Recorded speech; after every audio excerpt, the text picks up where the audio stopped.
Hello everyone and welcome to the very first video of Too Many to Follow. I apologize, my voice is giving JoJo vibes.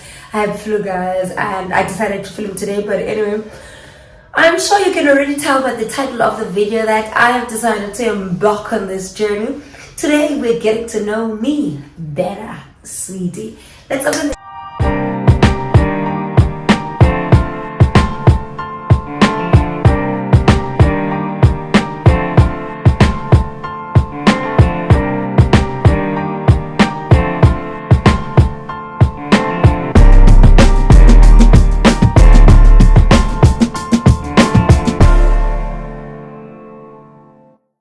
welcome to the very first video of Too Many to Follow. Igama lam ndimkule kwethoza manquku umambhele khona. Sanibulisa. Finally. I'm gonna start by saying to want to be this vulnerable is a choice, and to make a conscious decision to put yourself onto the internet is a very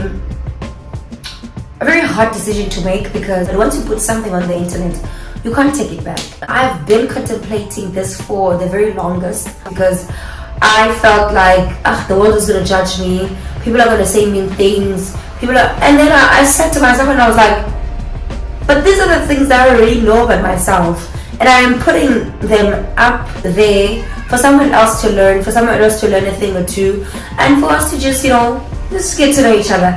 So today I want us to get to know each other and to open this channel properly and to introduce myself to you guys, and hopefully we're gonna gel and we're gonna be a family and we're gonna blend and we're gonna be the vibes. I don't even know where to begin, because first of all, it took me a very long time to find myself into this seat in front of this camera and doing all of this. And for me, it was like, I looked at it from a perspective of, I'm gonna be naked, I'm gonna strip myself voluntarily. I'm just gonna strip myself. My full name is Nkululeko Tazamanugu. I am turning 29 this year. I really don't like talking about my age, because I feel like there is some cheating that happened. I feel like I was cheated a couple of years, guys. There are years that I genuinely, seriously, honestly do not remember. I was born specifically in a hospital that is located in Durban. I am originally from Mount Frere, I'm not Xhosa. That's why I always tell people I'm not Xhosa. You know the difference between Ipata, Mahlubi, and all of those things. The tribe, you know the difference. But anyway, in Dilipata, I grew up in Mount Frere. It's a village, it's not the ghetto, but I grew up in the village, the deepest village, to a point where there's no power. Even now, if I go home now, like the last time I was at home, it was in February last year.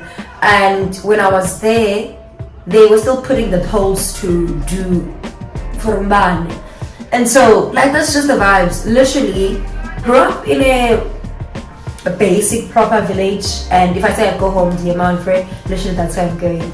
So, I grew up in Mount Frere. I grew up between Mount Frere and Umtata. Umtata is more like a township.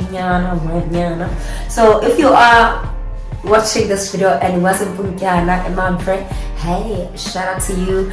And if you are in Tata and you're watching this video, hey babes, I grew up in Krizan Game Tata to be specific. I am at home with 5 in total, right? So I'm the last one of 5 girls.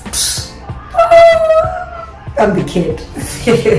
I'm not really a kid per se, but okay, I'm the youngest, I'm the child. I don't want to say I'm the child, because I don't think I'm a child. I'm an old child, that makes decisions, that makes bad decisions all the time. Like, what is wrong with me? But anyway, my sisters are my life, man. My sisters are my life. My sisters are my everything. Apart from my clothes, I think my sisters are my everything. I love clothes, guys. Love clothes. Yeah, I love clothes. So I grew up around my sisters, and literally we have always been like, we have always been into each other's lives. I don't remember where there was a part where we were ever like apart. Like even when we went to school, we all went to the same school. Okay, the younger ones, not the older ones. Like early ages, like slightly around 10ish, I was still with my own friend. And then later on, I was raised by my grandmother, who later passed away when I was like 10 years old. May her soul rest in peace. Literally, she's the core. She gave the foundation. She gave me the fundamentals of life, the basics, the morals, And I remember one of the things that my grandmother taught me was to ask. Like she would tell you plain and out, don't take anything, you ask. One value that I can still remember up until this day. You never take things that are not yours, you always ask. It was literally my grandmother. Growing up with my grandmother around her was the most beautiful thing ever, because at that time, I didn't know anything outside of the life that she gave us. I didn't think there was more to life than the life that we knew. It was always us, my sisters, and her, and then other family members. And we were really not a big family. We're also not a chunk family, but we're like medium size. So growing up and being raised by my grandmother was one of the most beautiful gifts that God has ever granted me. And my grandmother later passed away around 204, and I was like, no, this time around I was like 10. Yeah, and then I moved over to Mthatha. Now that's where the journey of being Mthatha began. Moved to Mthatha and I was doing my early grades or early grades. To be honest with you, Mthatha was not the best experience of my life, because the conditions that we lived under were not so cute. And you see, one of those kids that would go to school with broken shoes, broken jerseys on their elbows, I was one of those kids. And I think from there, life for me was always cold. That's why I always tell my friends, I'm like, I don't like coldness, guys. For me, coldness triggers a lot of past trauma, and it gives that poverty taste in my life. I don't like being cold. That's one thing that you should know about me. I don't like being cold. I find no joy in being cold. I don't appreciate coldness. I don't even have a fan in my house. That's how much I don't like coldness. So it took over when conditions were like just getting worse and worse and worse and worse and worse and worse. I would like to think that I was also one of the people that experienced emotional abuse from external family members, but okay, we don't want to talk about those things, because it's one of those conversations that the family hasn't really had a conversation about.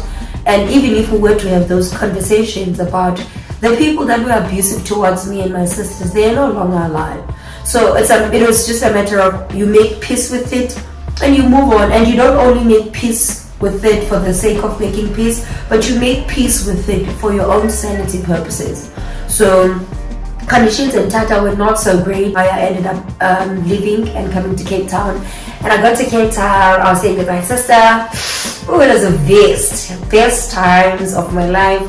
Staying with my sisters, and we've always been together. Together, when I say together, the four of us. So the older sister has always lived her life, and because she's married and she's a family and she's like life and job again this weekend. Married people. So we became a family. Went to school. I did my lower grades. I did my high school grades. I finished, and I currently stay by myself, of course. And am I lonely? Hell no. Hell to the no, darling. I am that auntie. I'm that auntie who is never at home, who people actually do enjoy. And when I'm around, everybody's happy, everybody's like jolly, everybody's like, I'm that auntie that doesn't call anybody.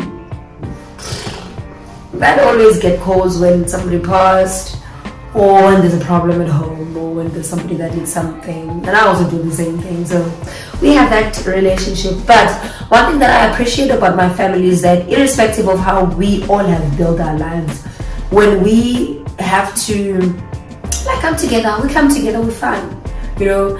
And I think it's one of the most beautiful things that God has given us, and that I always appreciate my sisters and my other family members for, because we can literally not talk for 5 months, 6 months, but if you feel like you need me, come on, we're family. I'll be there for you.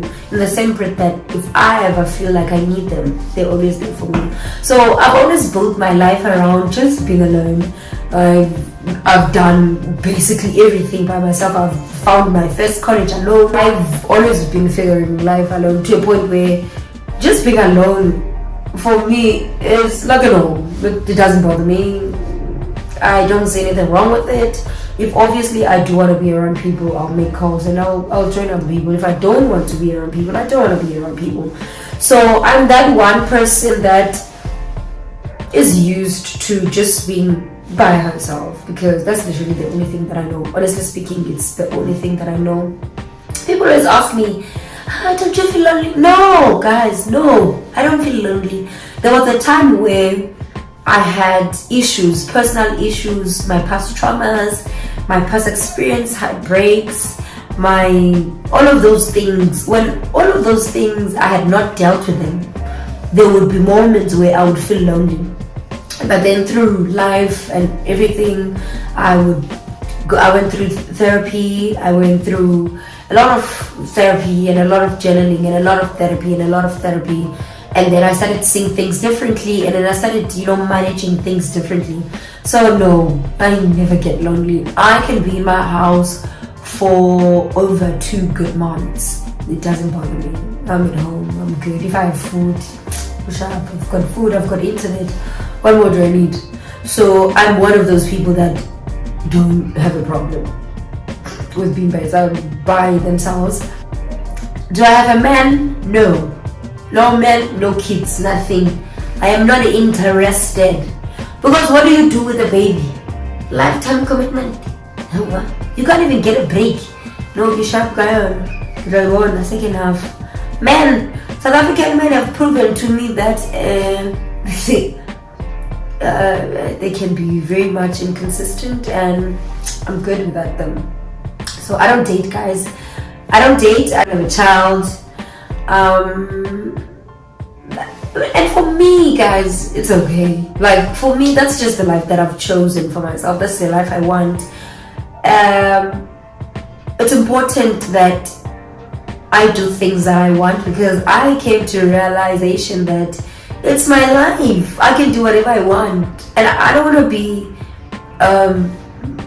fixated on things to a point where now I want to leave, I can't leave. Because also, if I was a child, who's going to look after that child? Because my mom is late, my grandmom is late, all of them, they're late. So I was like, kids, they can wait, they can really wait. I stay far from everyone. I'm always by myself. I love my time. I really love just being by myself, guys. I genuinely, honestly do love being by myself. I am a dropout. Qualification wise, I have no qualification. I'm so tired of feeling bad for this. Education for me has become a problem. I dropped out of tertiary 3 times. Initially, when I left high school, I attempted civil construction. I did 2 years of my life, 2 years of civil construction, and then I was like, it's just like, hey man, I'm feeling myself. It just didn't make sense. And I took time. When I took time to reflect, I realized that my intentions of doing civil construction were not pure intentions of doing it because I wanted to do it, but they were just hidden behind the scholarship I had. So at some point I was part of a scholarship that I got kicked out because of performance. When I was in high school, I was part of that scholarship, and it just didn't go well with me. It didn't go well because, one, I cannot work under pressure, and I don't like being monitored. I don't like being micromanaged. I don't like being let me be, I'll perform. But if you are like too close, I struggle. So I think because of the pressure, and everybody was like, because it was a big thing then, and I'm like, this is a big deal. Everybody can get marks that are over 50 and then they can qualify for the scholarship. So don't put pressure on me. And at some point I was just like, I didn't even understand how I got that scholarship, to be honest. But anyway, I got the scholarship. And so when I went to tertiary and when I went to college, I wanted to make it out. So another wrong reason. So anyway, I did 2 years of civil and construction. It didn't go well. I went to look for a job. I started working call center. South Africans and call centers. I'm sorry, but for me, I'm not a fan. So anyway, I dropped out 3 times. First time it was civil and construction. Second time was when I went to Dublin and I did PR. I did a full year and I was like, not gonna work. And then I tried again recently in 2022.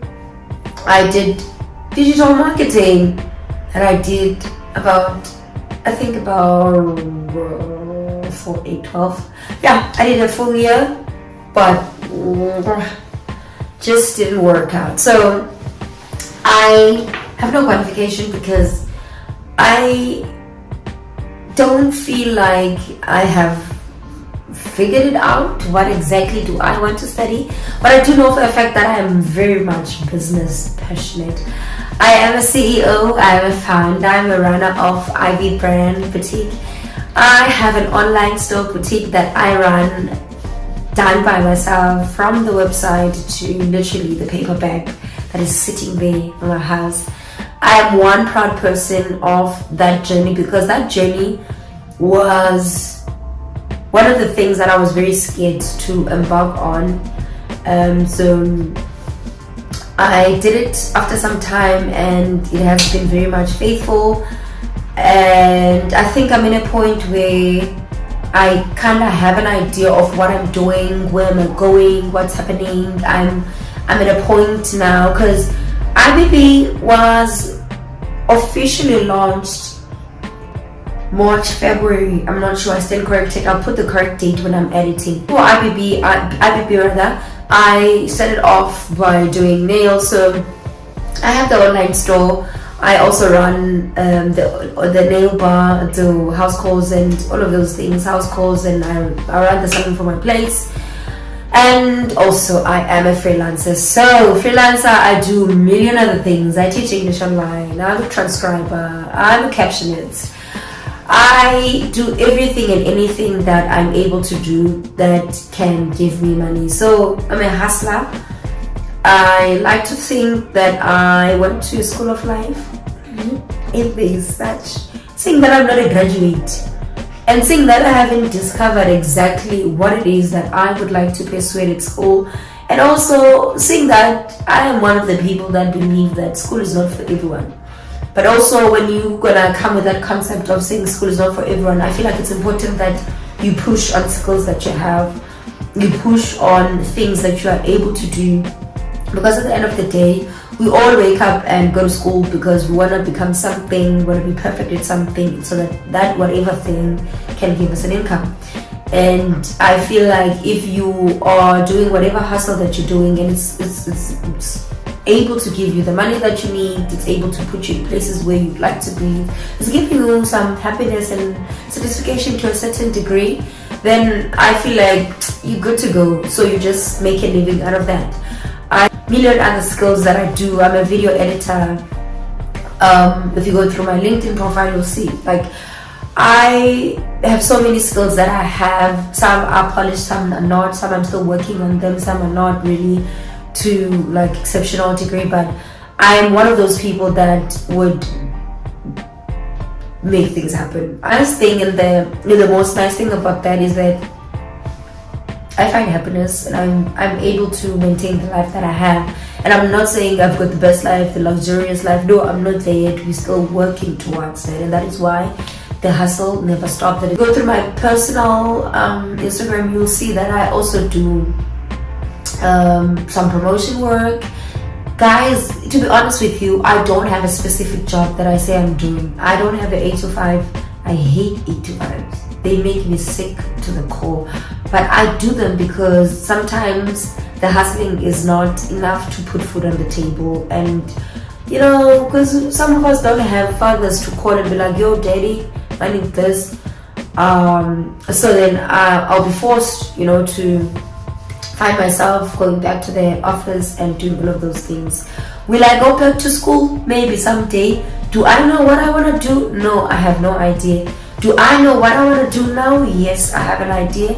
Am I happy with what I'm doing now? Very much happy. Am I content? And do I believe that whatever that I'm doing is part and parcel of my journey? 110% sure. I'm happy with how I'm earning my living. I'm happy with how things are. And I think for me, this journey, it's only now that I can say that I have an idea of where exactly are we, which direction are we heading to. And I am where I am. I am happy with what I'm happy with. I'm changing whatever that I'm not happy with. And I'm working on myself on almost every day of my life. I'm not perfect. I'm not close to being perfect. I'm not a millionaire. I would love to be one. And I am just a happy, content human being who appreciates God for being given each day, and I appreciate the fact that I'm able to put food for myself on the table, and I'm able to provide for myself, because there are people that cannot. So I'm taking a break on alcohol, and I'm not a fan of alcohol, guys. I know I'm a party pooper, but alcohol in me, I think I had too much of it growing up, and when I started, you know, going out, me and alcohol, we're not friends. Like, one thing that I don't like about alcohol is if I drink, I'm not even exaggerating. Like, if I drink, tomorrow when I wake up, my skin will smell like. And apart from that, okay, maybe that I can handle, because normally I would exfoliate my body and then detox, and then after a couple of hours, then I'll be fine. But hangover, babalas, mama. Sweetie, I hate hangover. It's one of the reasons why I stopped. I'm taking a break, because I don't want to now go to a restaurant and then order wine, and then people see me, they're like, but you said on your YouTube channel you stopped. No, I'm taking a break. Yeah, close to 2 months or so, I think. So I'm really not a fan. I'd rather puff than to sip. I'd rather puff than to sip. I think I'm a very nice person when I've puffed than when I've sipped. When I've sipped, I become too nice and too friendly. I become more like my grandmother. I don't like the character, because people walk all over me when I don't like that. I don't like that. I don't like that. One of the reasons why I don't like sipping, I'd rather puff the green herbs. Yeah, green herbs. Yeah, judge me all you want, sweetie. Even Jesus has judged me, and it's okay. I don't know. For some weird reason, I have always been inspired by Bonang and Not Love. And I think seeing Bonang's journey has been one of the most encouraging and the most empowering journeys that I've observed from day one. And Not Love's journey also, I find it very beautiful. And I love how they've always been, like, I love how their personalities are merged into their job of presenting, be it the radio, be it on TV. I'm a fan, always been a fan. I'd like to actually have my own TV show one day. That is why I'm starting with this YouTube channel, and I'm putting it live. Then one day, then I have my own TV presenting show. Definitely, I'm calling it live. I'm calling it live. It's gonna happen. One day, it's gonna happen. And I enjoy putting in the work on my business. I enjoy my hustle, I'm not gonna lie. However, to be honest with you guys, due to finances and a lot of things, the business has kinda, but it's one of the things that we every day waking up and we're waking up to work on. And I'm just grateful to the Lord that even though it's difficult times, but I'm still finding ways and I'm managing whatever that I can manage. And I have a warm house, I have a roof over me. That is the most beautiful gift that God has ever given me, that I will never take for granted. I'm one person that lives on faith. I'm one person that believes on I believe in God. I believe that there's a God. I believe there are bigger powers. I believe that we are all kept together by the bigger powers. And I think for the longest of my time, I've always held back when it came to the African way of, powers. But the more I grew up, I realized that actually, let's give this thing another try and let's give this thing a fair chance. And I'm one of those people that merged the two. I merged now, guys. Now my Christianity comes with my traditional life. There's no me without my tradition, and there's no tradition without my Christianity. Judge me all you want, say whatever you want to say, each one to their own, sweetie. I have chose that journey, it works for me. What am I? I'm a Sagittarius, baby. I'm a Sagittarius. So to all the Sagittarius out there, hello, welcome home.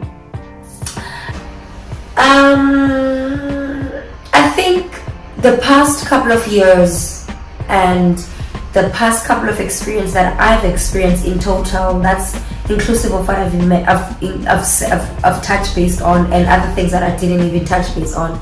I think my journey has taught me to be fully independent and to be fully sufficient and to be able to do it for myself. I'm a DIY vibe. I'm the DIY babe. I believe in doing it for myself. I believe in handling it for myself. Yes, of course, you do ask for help here and there, but it's not something that you could wake up, you should wake up and do. So I think my journey so far and everything that we're still going to talk about, that we're still going to unpack, I believe that my journey has taught me how to be independent. My journey has taught me how to be strong. I am a tortoise, guys. You see a tortoise? I walk like this. I'm a tortoise. I've got this big shell that people see, that I put on, that I don't even put on, but it's just a character that people see. And people have assumptions. I'm like, oh, you're so strong. Yes, maybe I am strong, but inside, I'm like a snail. I break. I'm a softie. I'm a crybaby. I'm a big baby. I like to cry a lot. I'm a crier. I cry for living. In fact, there should be companies that should pay people for crying, because I feel like I would make so much money. Guys, I'm a crybaby. The lessons that I have learned in my journey so far is that nobody's gonna come. No one is coming. No one is gonna come and save you. Nobody cares, but they do care. But no one is gonna leave everything and drop everything and come to save you. And I learned this the hard way, and I learned this through providing for myself.